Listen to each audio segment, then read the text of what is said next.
Desde los estudios de NTC, la red independiente presenta Noticias 1.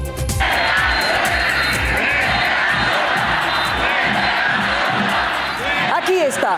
Esta es la imagen del día. La Asamblea Popular que hoy citó la presidenta de México en la plaza mayor de su país, el Zócalo, para anunciar la respuesta de los mexicanos a las sanciones económicas de Estados Unidos, que ese país aplazó hasta el 2 de abril. Con motivo del aplazamiento, la reunión terminó en un acto de mexicanidad para demostrar la unión de su país, bajo la amenaza de sanciones del gobierno Trump-Musk. De esta historia hablaremos hoy. Esta noche en Noticias 1, fiscal preso asegura que llegó a la cárcel por un montaje de Marta Mancera, que tenía relación con sus investigados en Casanare. La Contraloría aspira a recuperar $1 billón en pagos erróneos y fraudulentos de la CPS y la ADRES en vigencias anteriores. Directora de Aduanas de Cartagena, escogida y aprobada en rigurosos procesos de selección, estaba hablando con el Pitufo una semana después de asumir el cargo. Álvaro Hernán Prada, imputado por compra de testigos para Uribe, logró el alargue en la presidencia del CNE sin cambiar el reglamento. Y los secretos que se decían al oído anoche el expresidente Uribe y alias Calzones, presunto preparador de un atentado contra Petro, en Top Secret, la vida secreta de los famosos. Por la prensa libre y el derecho que todos ustedes tienen a la verdad, yo soy la Red Independiente. Presenta Noticias 1 con María Fernanda Navia y Gerson Caucha. Buenas noches, bienvenidos. Un fiscal que había descubierto el hilo que unía 27 homicidios del Clan del Golfo en Casanare y que fue removido con la acusación de que recibía dádivas, asegura que su caso es un montaje de la ex vicefiscal Marta Mancera. María Camila Hidrogo. María Fernanda, le escribimos a los contactos anteriores de la ex vicefiscal en busca de su respuesta, pero estos mensajes no han llegado. Su acusador es un fiscal preso a la espera de una apelación en la que dice probar su inocencia. Alberto Pardo fue fiscal especializado en la administración de Francisco Barbosa y Marta Mancera, hasta junio de 2023, cuando el mismo CTI lo capturó en su despacho por recibir supuestas dádivas de un investigado. Él se considera inocente y dice que su proceso es parte de la persecución de Mancera, que ordenó la visita que interrumpió los avances de su expediente por asesinatos del Clan del Golfo en Casanare.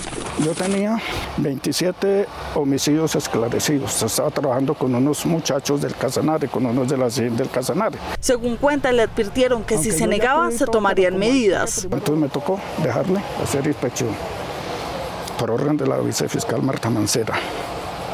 ¿Qué pasó allí? Entonces cogieron, luego me llegó una matriz que esos homicidios no los podía yo tocar, que esos eran un grupo de homicidios que tenía ella.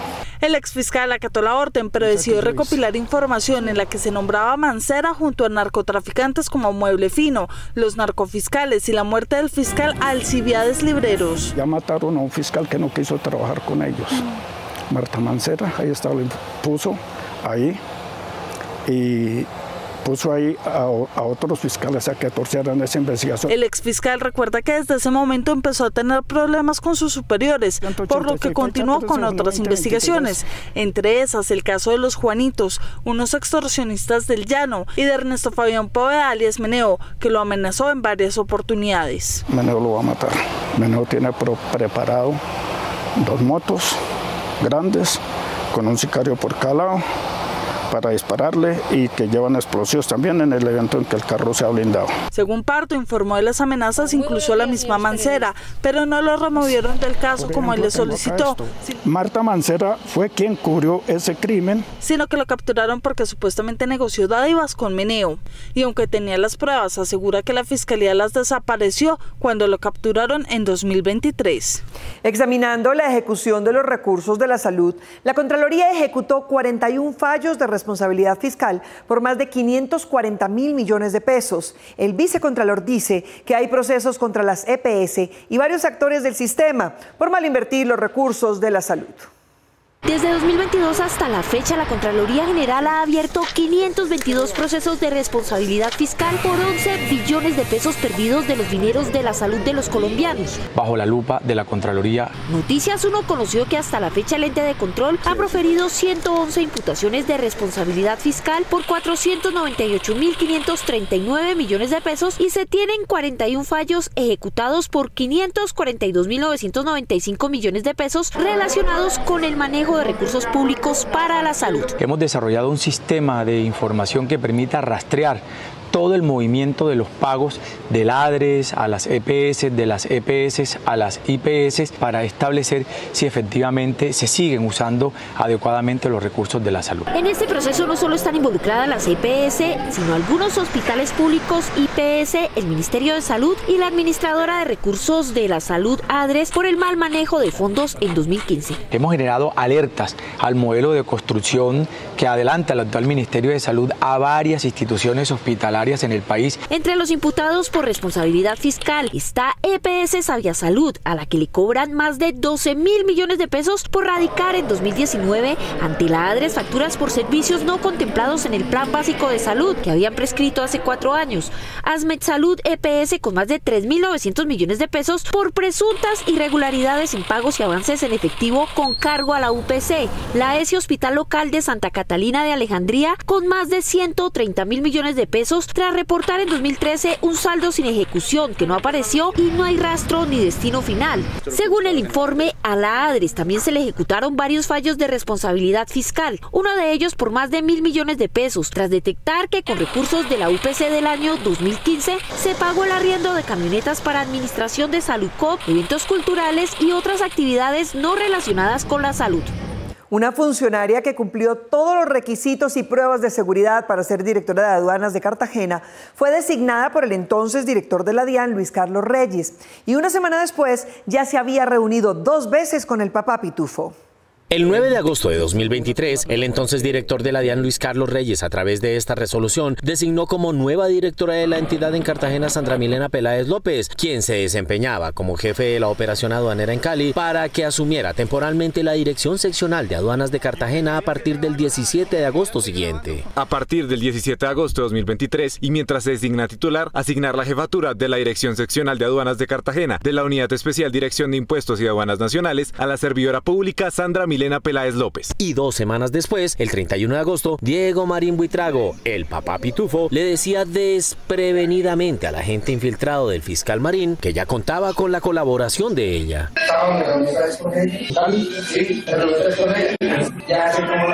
En la misma conversación con el agente, el papá Pitufo presionaba para que la nueva directora, con la que ya se había reunido, pudiera asumir cuanto antes la dirección de aduanas de Cartagena.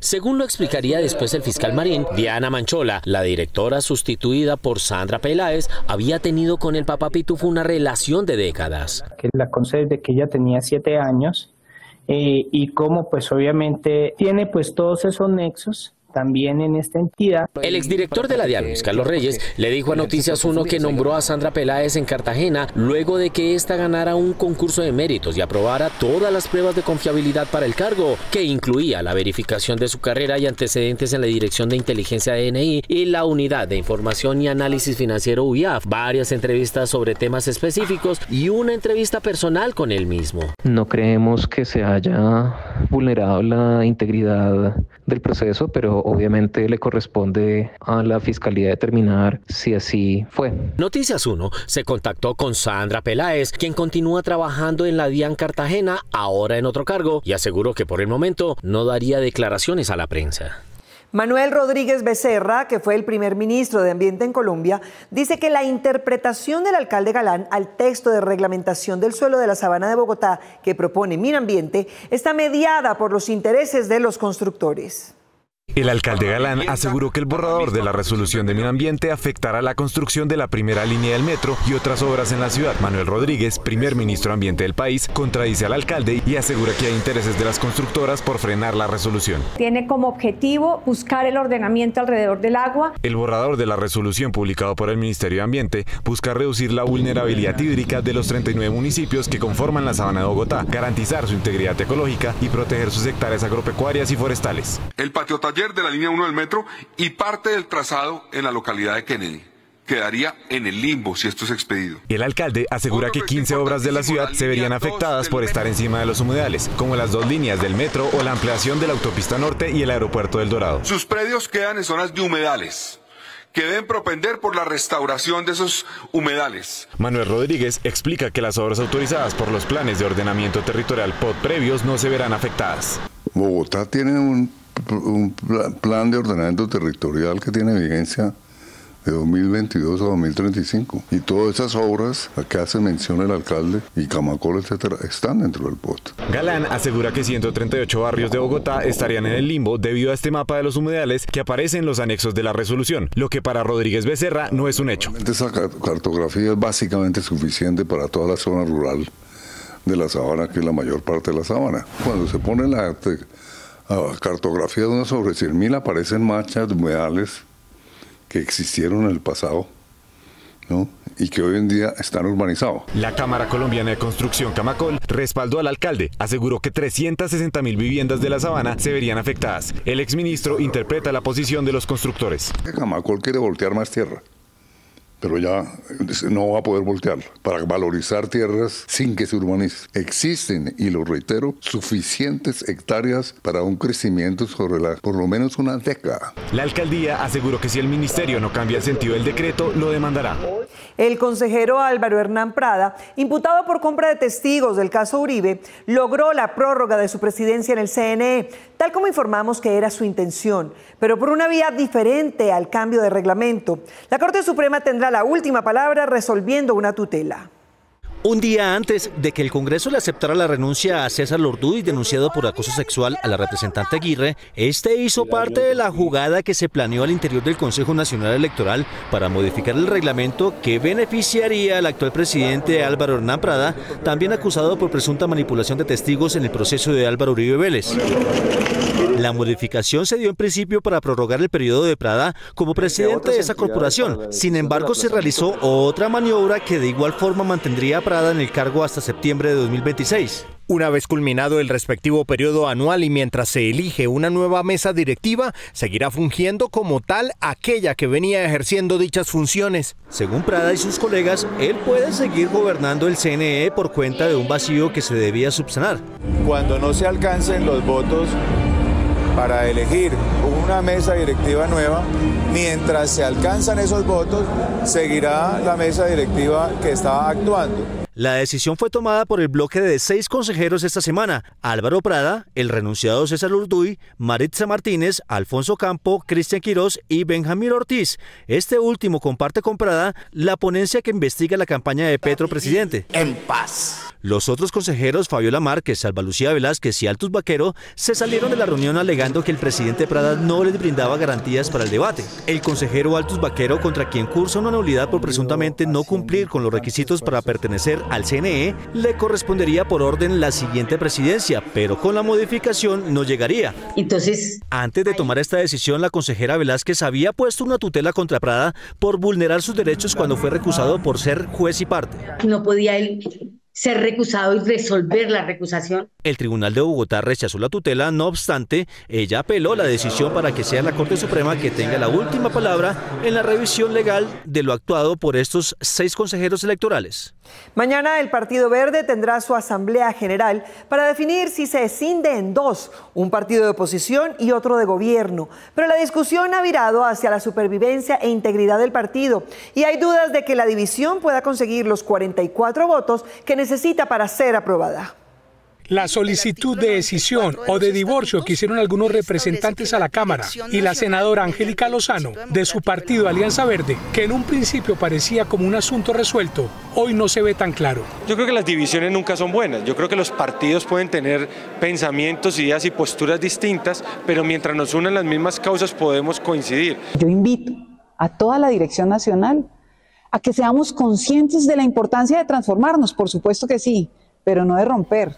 A la importancia de innovar, de crear cosas nuevas para el país, pero no a la escisión. Este lunes tendrá lugar una reunión de la dirección del partido, que la conforman 57 personas, incluidos todos los congresistas, entre quienes se deben obtener 44 votos para que la decisión sea una realidad.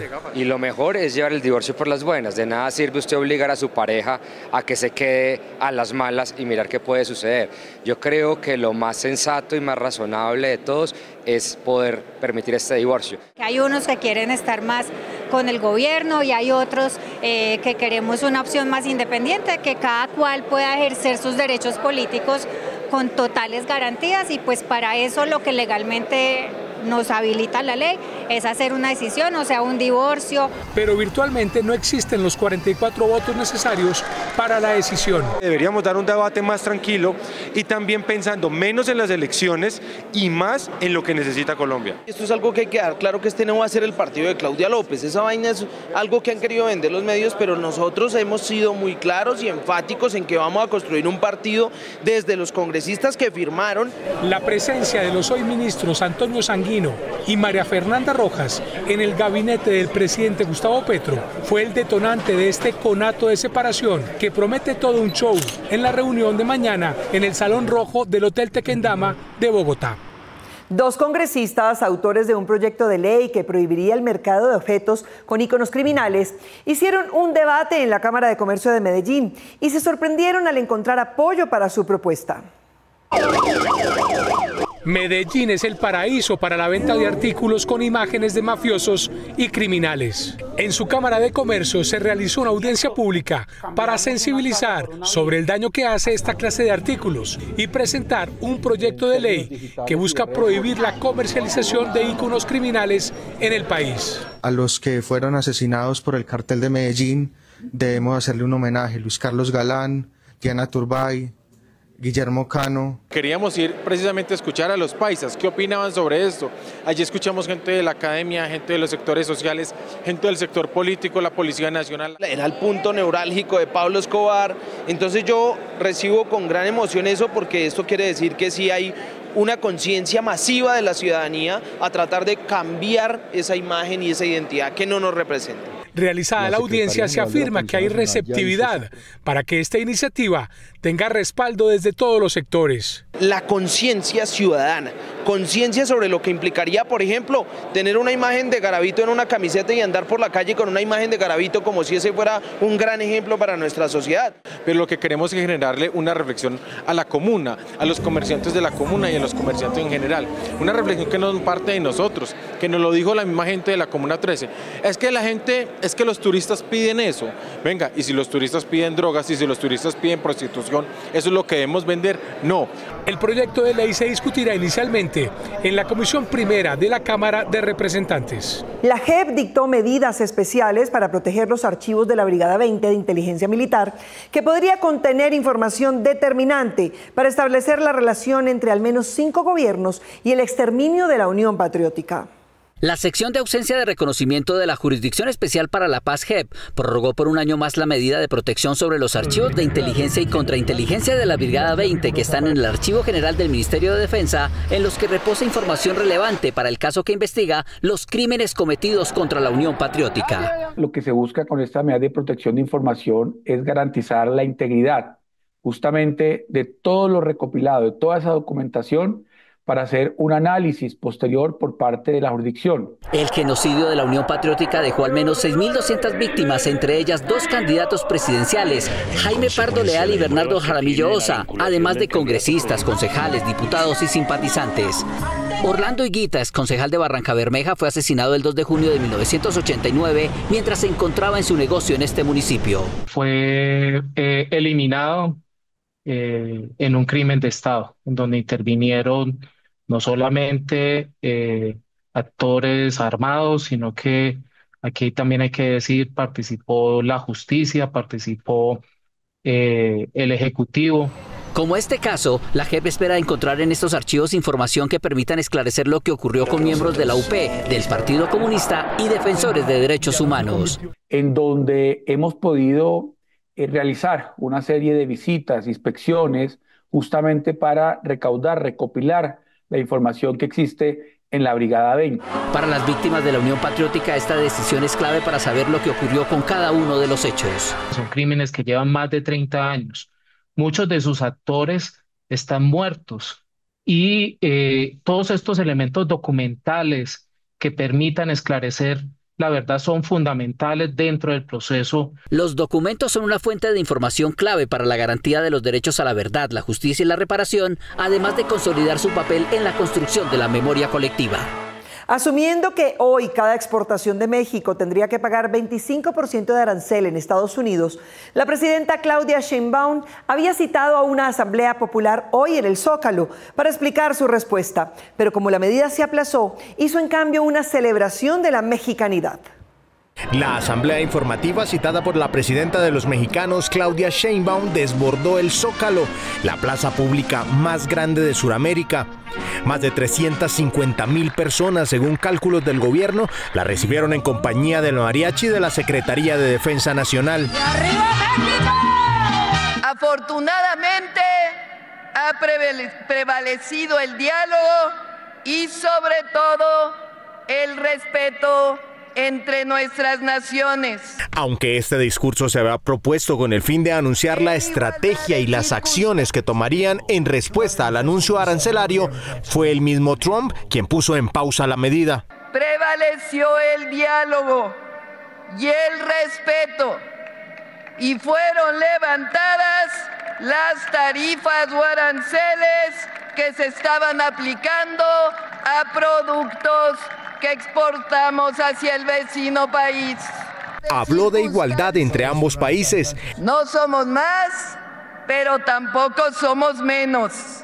Y siempre pondremos por encima de todo el respeto a nuestro amado pueblo y a nuestra bendita nación. Y confirmó que a pesar de su ideología política, reconoce que el entendimiento mutuo no siempre es un objetivo compartido. Nosotros no somos extremistas, pero tenemos muy claro que hay principios irrenunciables.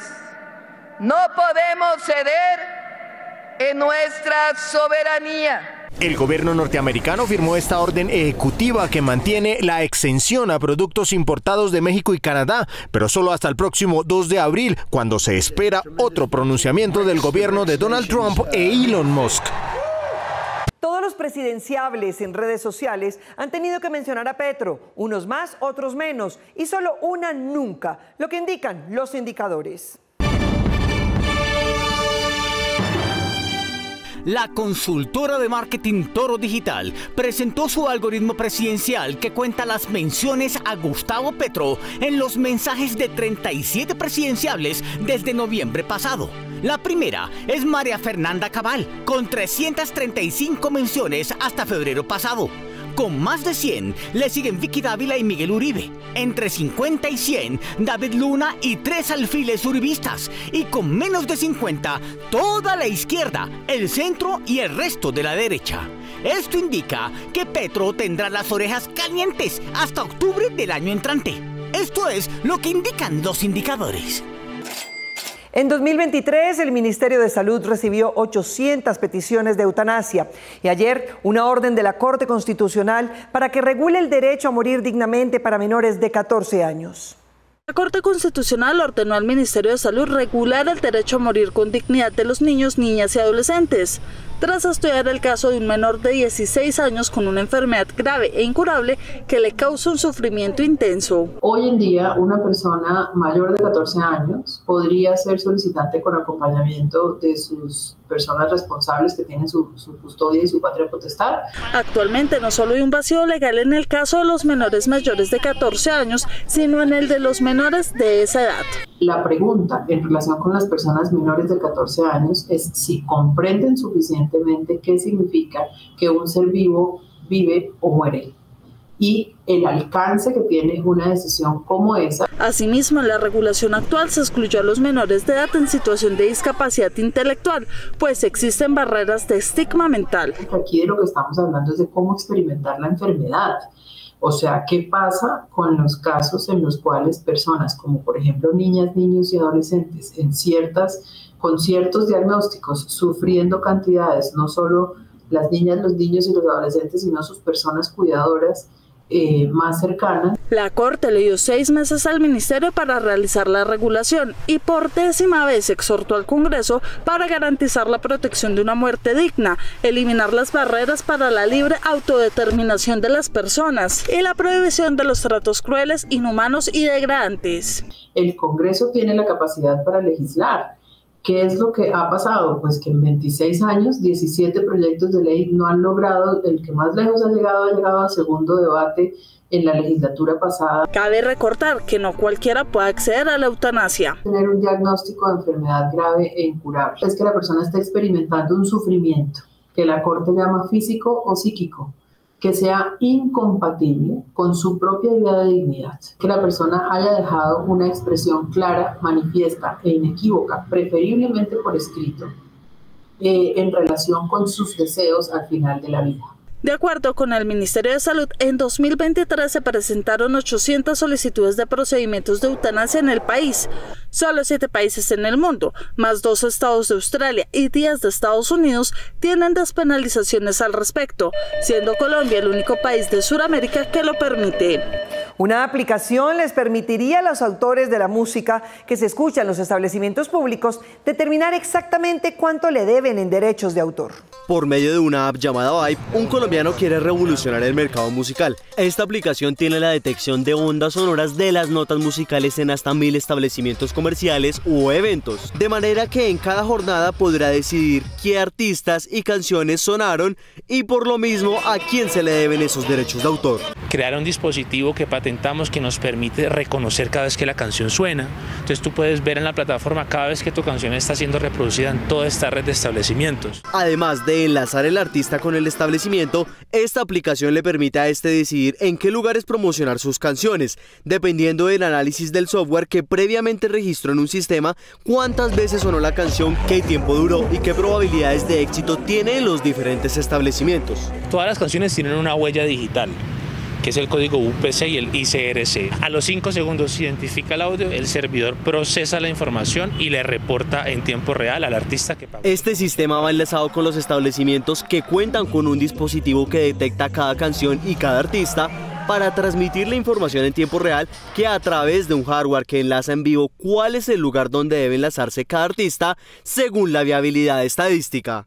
Aunque el Día de la Mujer no se puede entender como una fiesta, el comercio hizo la extrapolación y esta se volvió otra fecha de regalos, según las cifras de FENALCO, con un valor promedio entre 50 y 150 mil pesos. Aunque el Día de la Mujer es conmemorativo y no de celebración, esta fecha se volvió comercial y según FENALCO, para este fin de semana se prevé un aumento en las ventas de más del 15%. Según el gremio de los comerciantes, la inversión promedio de los consumidores para festejar el Día de la Mujer está entre los 50.000 y los 150.000 pesos. El comercio se suma a esta fecha y es una oportunidad para los comerciantes de incrementar sus ventas. De hecho, esta fecha cada vez coge más relevancia. Más allá de los regalos tradicionales, las tendencias actuales apuntan a experiencias personalizadas. Las flores y las plantas se destacan entre los detalles más económicos y regalados en esta fecha. Le siguen los libros, experiencias gastronómicas y cosméticos.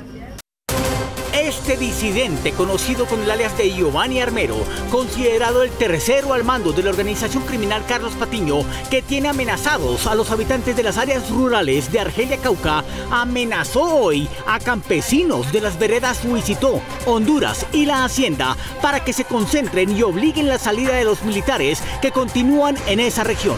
Al mismo tiempo, alias Giovanni ordenó incinerar la vivienda que el gobierno nacional había destinado para la construcción de la nueva estación de policía del corregimiento de El Plateado. A esta hora, todos los ministros del gobierno Petro, conectados en video con el director de la policía y los comandantes de las fuerzas militares, analizan la estrategia político-militar que implementarán para recuperar la seguridad y enfrentar la problemática social del Cañón del Micay. Este es Noticias 1, la red independiente. Gracias por continuar con nosotros. Las respuestas que la Alcaldía de Bogotá y la empresa de acueducto le han dado a los vecinos de Timisa sobre la mortandad de peces en su lago han dejado más dudas que esperanzas. Ellos piden revisar lo hecho por el nuevo administrador del parque, que ninguno ha mencionado en sus explicaciones. Son unos peces bastante gigantes, ahí los podemos ver. Desde los primeros días de marzo, los habitantes del barrio Timisa, al suroccidente de Bogotá, han manifestado su preocupación frente a la reciente mortandad de peces del Parque Timisa. Y que es una tristeza que estemos hablando hoy de proteger el planeta, todas las expresiones de vida, y tengamos una mortandad en una ciudad capital. Las instituciones implicadas se pronunciaron especulando entre el uso inadecuado de aguas residuales por parte de los habitantes y el comercio del sector y la posible filtración de aguas contaminadas de las quebradas cercanas. Los talleres y los restaurantes que hay en el sector no son ni talleres ni restaurantes de gran tamaño. Mientras que los peces del lago siguen muriendo, el IDRD ni la Secretaría de Ambiente dan certeza sobre la causa del desequilibrio en la cadena alimenticia de los animales del lago. Los pececitos se alimentan de lo que la gente les ubica, pero los peces además son alimento de los patos, de las garzas, de las tinguas. Entonces es una cadena alimenticia que además se va a ver amenazada porque el agua se contamina con los residuos en descomposición. El IDRD asegura estar trabajando con Aguas de Bogotá en la recolección, transporte, congelación e incineración de los animales, pero los vecinos han visto bolsas negras repletas de peces muertos en los contenedores de basura aledaños al lago. Que encontramos los peces ya tirados en un container, sin saber por qué. Primero, no era la forma adecuada de hacerlo porque pues son animales. Los residentes le atribuyen responsabilidad a la nueva administración del parque. Aseguran que desde que asumió el cuidado del lago, las bombas que le introducían oxígeno han trabajado menos que antes. Las plantas que se encargan de purificar el agua, pues la verdad no las vemos en funcionamiento. Esta tortuga de orejas rojas, cercada en su propio hábitat por las espumas de la contaminación, es un testigo mudo del cambio en la laguna que mató a los meros que la acompañaban y alimentaban. Y en otras noticias, un estudio de Harvard sobre la salud mental de los trabajadores revela que su mayor ansiedad está generada por su incapacidad de decirle no a su jefe. Según un artículo de la revista de negocios de Harvard, a los trabajadores les cuesta decir que no en el trabajo, lo que afecta a su salud mental. Colombia está entre los peores países que gestionan el balance entre la vida laboral y personal. El país ocupa el penúltimo puesto del índice vida-trabajo de la Organización para la Cooperación y el Desarrollo Económico, OCDE. No tener el control te da una sensación de ansiedad. Y personas que están constantemente con esta sensación de ansiedad, pues pueden llegar a tener depresión. Entonces, sí es importante establecer los límites. Si le cuesta establecer límites en su vida laboral o personal, la psicóloga Catalina Cortés recomienda reconocer las situaciones que lo hagan sentir incómodo y comenzar a manifestarlo. Evita la sensación de estar sobrecargado o con estrés crónico laboral y en la vida personal, porque es que es vital para establecer relaciones de bienestar, relaciones sanas. De acuerdo con un estudio de la revista Fortune de enero de este año, el 65% de los trabajadores en Estados Unidos se siente empoderado para rechazar responsabilidades adicionales en su lugar de trabajo. Apretar los dientes hasta romperlos, que es lo que se conoce como bruxismo, no es un mal específico de los adultos, sino que cada vez se está presentando con mayor frecuencia en niños de hasta 4 años. El bruxismo es una afección inconsciente en la que una persona aprieta o cruje los dientes inferiores con los superiores. Este hábito involuntario puede ocurrir cuando se está dormido o despierto. Un rompimiento de dientes terrible, dañando estructuras, dañando esmalte y muchas veces atentando también contra los tejidos blandos. Una investigación de la Corporación para el Estudio de la Salud de Medellín revela que el bruxismo se presenta cada vez con más frecuencia en niños entre 4 y 8 años. Muchas veces el bullying en los niños está llevándolos a hacer este tipo de movimientos extrínsecos y de llevarlos a esta condición. Entonces es muy importante que si usted nota que su hijo de 10, 12 años está en esto, visite al odontólogo urgentemente. El estudio de la Universidad de Medellín evidencia que factores como el tiempo de exposición en pantallas y el consumo de azúcar aumentan la frecuencia del bruxismo en niños.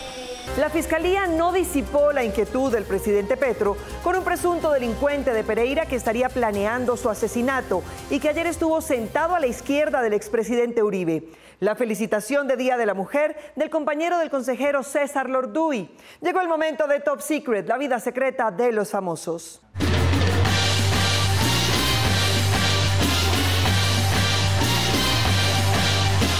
Álvaro Hernán Prada, imputado por compra de testigos en el caso Uribe, hizo dupla en el Consejo Nacional Electoral con César Lorduy, denunciado por cohecho y acoso sexual y beneficiado por prescripción en un feminicidio. Las queremos, valoramos y desde aquí les decimos feliz Día de la Mujer. Lorduy, según denunció la congresista Ingrid Aguirre, considera el cuerpo de la mujer como una mercancía. Me dijo que le podía pagar por mi cuerpo.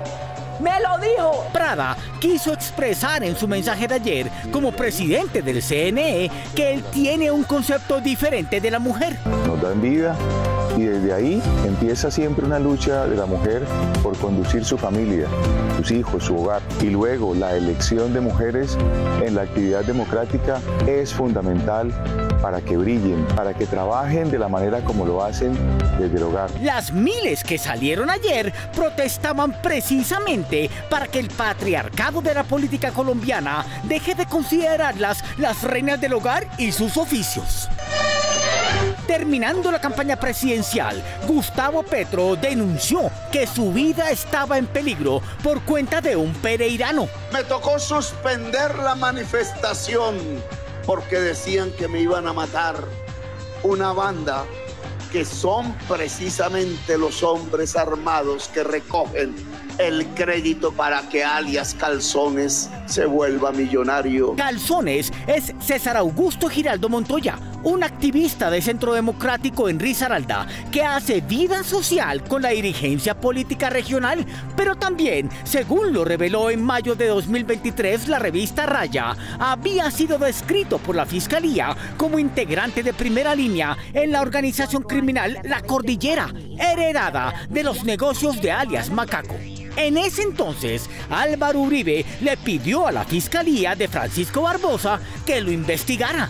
El presidente Uribe. Pero el informe de la Fiscalía en 5 años no ha afectado la libertad de Calzones, quien ayer se sentó al lado del expresidente y nuevamente Calzones estuvo en la primera línea del encuentro uribista en la zona cafetera.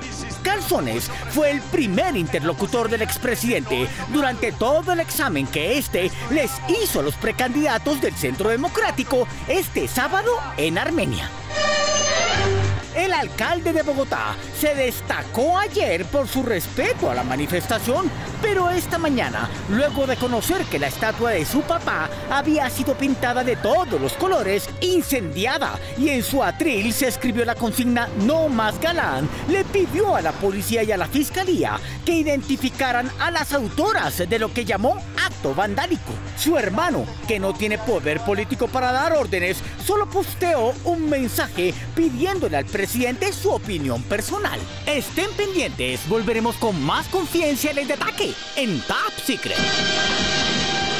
Nos vemos en las redes sociales y el próximo sábado aquí en Noticias 1 a las 8 en punto, con las mejores noticias del fin de semana. A ustedes, gracias por elegir la independencia.